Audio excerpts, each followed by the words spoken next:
Bon, et alors il y a des meubles qu'on reconnaît d'emblée par leur couleur cuir et leur forme arrondie. Ce sont les canapés et les fauteuils club. Nés il y a plus de 100 ans, ils sont indémodables. On les retrouve encore aujourd'hui. Alors qu'est-ce qui explique leur longévité? Réponse avec Fanny Chauvin. Il existe des meubles qui nous transportent dans un autre temps.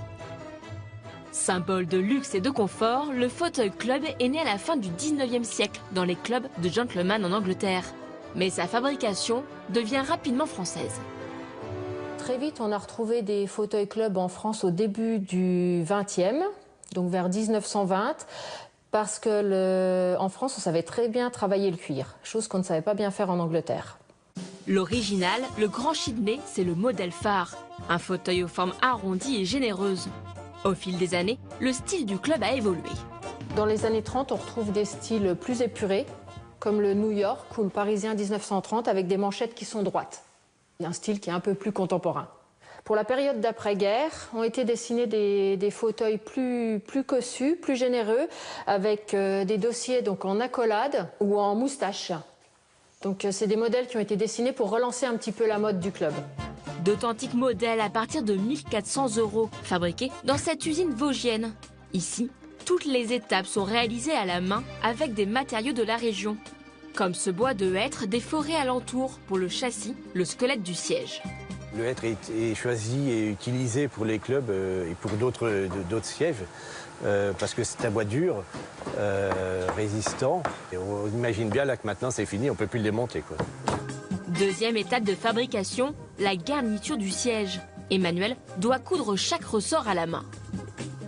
On utilise des ressorts biconiques dans les clubs en traditionnel et ça apporte de la souplesse. Vous voyez, quand on les appuie, ça reprend sa forme, ça ne bouge pas. Et c'est un gage de qualité et de souplesse.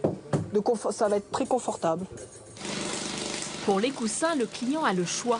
Il peut les faire garnir de mousse ou de crin végétal, c'est-à-dire de la fibre naturelle de noix de coco. La densité sera plus compacte que la mousse. Quand vous assérez dessus, ça sera plus dur. Il y a des fauteuils qu'on démonte, qui ont 60 ans. Le crin, bon après, oui, c'est sûr, il est plein de poussière, mais je veux dire, il n'est pas spécialement abîmé, hein, non. Tandis que la mousse, au bout de 60 ans, là, il faut la changer, hein, ça c'est sûr et certain, il n'y aura plus rien. Une longévité qui a un prix. Le garnissage en crin végétal est 20% plus cher que le garnissage en mousse. Il est temps de revêtir les sièges avec ce qui fait la signature d'un fauteuil club, la basane. Alors la basane, c'est le nom qu'on donne à la peau de mouton. Elle arrive avec les cicatrices naturelles de l'animal. Et les cicatrices sont loin d'être des défauts pour le fauteuil club, car elles vont se révéler dans le temps et rendre le fauteuil unique. Nous, on met de la cire, ce qui patine le fauteuil. La cire s'encrasse dans les cicatrices. Et du coup, dans la longévité, vous avez ces cicatrices qui s'accentuent et qui fait le vieillissement du fauteuil, ce qui rend le fauteuil unique.